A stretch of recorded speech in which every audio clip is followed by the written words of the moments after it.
Greetings, ladies and metal-gents, and welcome to the latest edition of Tales from Outer Space, where I take stories from across the internet and read them for your entertainment. This particular story is called Above and Beyond, written by Teller of Tall Tales. The surgeon's hands were steady, sweat beaded on their brow.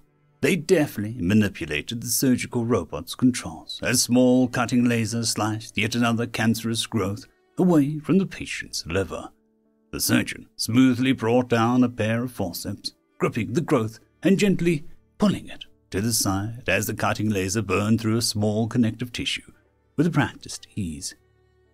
With a motion as smooth as silk, the growth was lifted away and placed on a metal tray with more than a dozen others, each one covered in a small, angry-looking pustules. But still, the surgeon's work was not yet done. The surgeon's hand movements flowed like water as the blood vessels were unclamped and reattached, connective tissue gently and painstakingly stitched back into place. The ribcage was allowed to relax as the surgeon finally pulled the two hand lengths of scaled skin together and stitched it shut with nano sutures.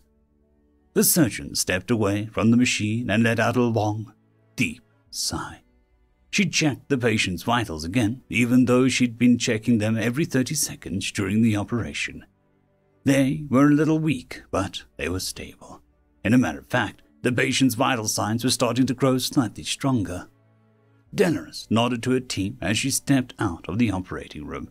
She'd been operating on that poor little boy for more than 24 hours. She was exhausted. But this next part couldn't wait as she threw open the double doors to the patient waiting area, where two Aganians clutched each other and looked up to her with barely concealed hope. Dolores smiled softly, tiredly. "Your boy is going to be okay. We'll need to keep him in the ICU until he's recovered from surgery, but we managed to remove 99% of the growths. With a little bit more treatment, he'll be cancer-free." The two Aganians burst into tears, clutching each other even tighter as they wailed in relief. Dolores smiled and quietly left them to cry, her own eyes moist as she made it to the personal sleeping quarters. A photo of a small child sat next to a blue-glazed urn on her desk. Gently, she touched the photo of her sister and let the tears fall. "Nobody will have to go through what you did. Not if I can help it."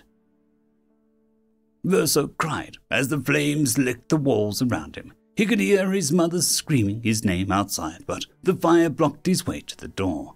The entire house was engulfed in flames except for a small spot of tile where he was sitting, clutching his knees to his chest with all four arms. He was scared. So scared. He wanted his mom to hug him, to tell him everything is going to be all right. But the fire was getting closer, and it was getting harder to breathe. "Mama," he cried. Then the angel appeared, wreathed by flames, and threatened to swallow the poor Solarian boy. The angel's black and chartreuse clothing barged through the flames untouched. Visor or the mask on their face was covered in soot. But still, they ran to Verso, wrapping him in a blanket that sealed him away from the heat and fires.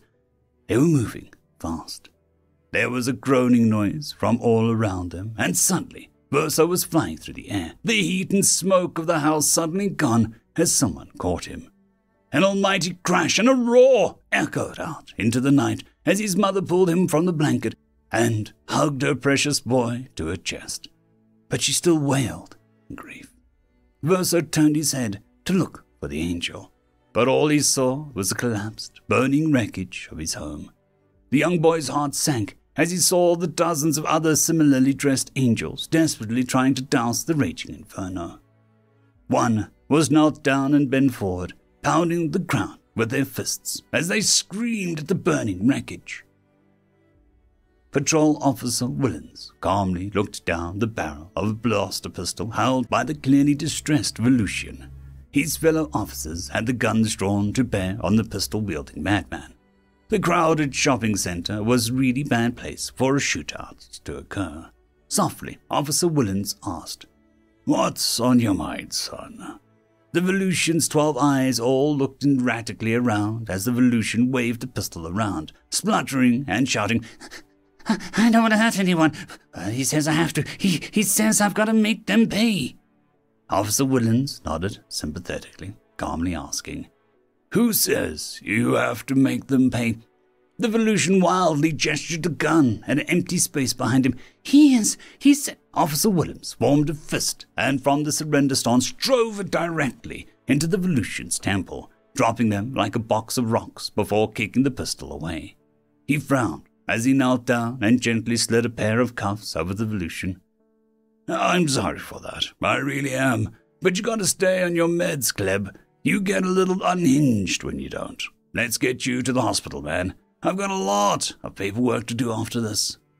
The Volusians screamed in response as they woke up from their impromptu nap. Captain Jim looked at the hologram of the Nivian warlord and sighed. "I've already told you to fuck off. I'm not surrendering this planet." He glanced back as his crew hastily loaded themselves into escape pods. Backup was still 30 minutes out, and he needed to store the Nivian hive for as long as possible. He was extremely lucky that they were picking up debris fields around him as small freighter ships, but he knew that it would not fool them for long. He could see the scanner tech behind the warlord finally starting to figure it out. He heard the sequential hiss and thump of the escape pods being ejected. He breathed a sigh of relief. Being the close orbit equivalent of a garbage collector was always interesting, but every now and then you got mistaken for a planetary defense fleet, like now. "Wait, you're alone up here?" the Nivian warlord both asked and stated at the same time. Jim nodded. "Yep, I'm a close orbit dumpster dumper, and if you'll excuse me, I have some trash to take out." Jim engaged the hyperdrive, his trash collection ship firing forward like a railgun slug, tearing through the Nivian ship from bow to stern. The ultra-reinforced Titanet garbage trawling ship was barely scratched. Alarms wailed inside Jim's ship as he extracted himself from the stack of tumbled lockers. "God, that line was cheesy. Wait, I'm not dead." End of story.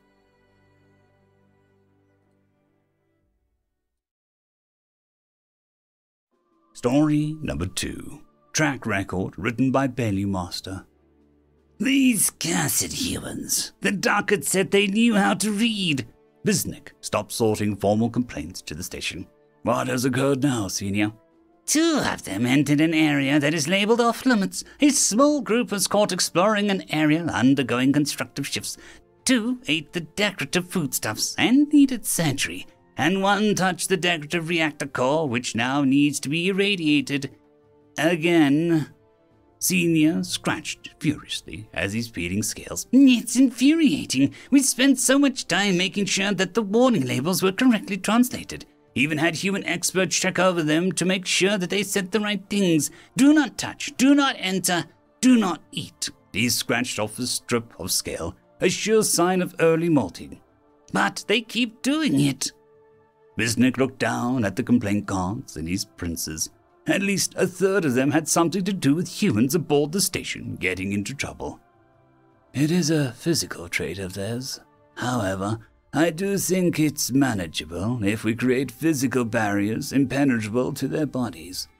Senior sniffed the strip of scales he pulled off, then ate them. The nutrients would do him good. "And create that much of a hassle. It would take at least a week to make those changes." "It is less effort to continue putting up with the disruptions," Senior grumbled. "I suppose not. I simply want to know why, in the name of Varium, they're like this. Can't they just keep in line?" Biznik set down the complaints. "Senior, do you recall our prima directional commands?" "Obviously. What do you think I am, hatchling?" "Merely creating a parallel. Humans have several books of similar cultural import, though none quite as cohesive and final as ours. I read over several of them over the course of an afternoon, and feel that I understand them a bit better. One of their prime sources describes a tree with fruit that humans were directed not to eat." Senior narrowed his eyes. "I'm making the assumption that the directive was not followed." "Precisely. In this particular prime source, they were told by God himself, the creator of all things, not to eat the fruit. Yet they did." Senior snorted and looked back at the punitive reports on his desk. As if I'd care for the deities of a society so uncivilized. It isn't the deity I'm sharing, it is the concept of the story itself. In one of their prime texts, at the very beginning, even the ultimate form of authority gives them a limitation. There was some symbology of a snake suggesting they break the limitation as well, though I'm not sure what it aimed to mean. Senior looked down at his scaled body and grimaced. I find that insulting. My point is, even the humans' oldest texts document their unwillingness to stay completely within authority at all times. To expect otherwise simply reveals our lack of understanding. Senior sat formal, then began preparing a document requesting constructive processes. Send me a copy of those texts, Biznek. End of story.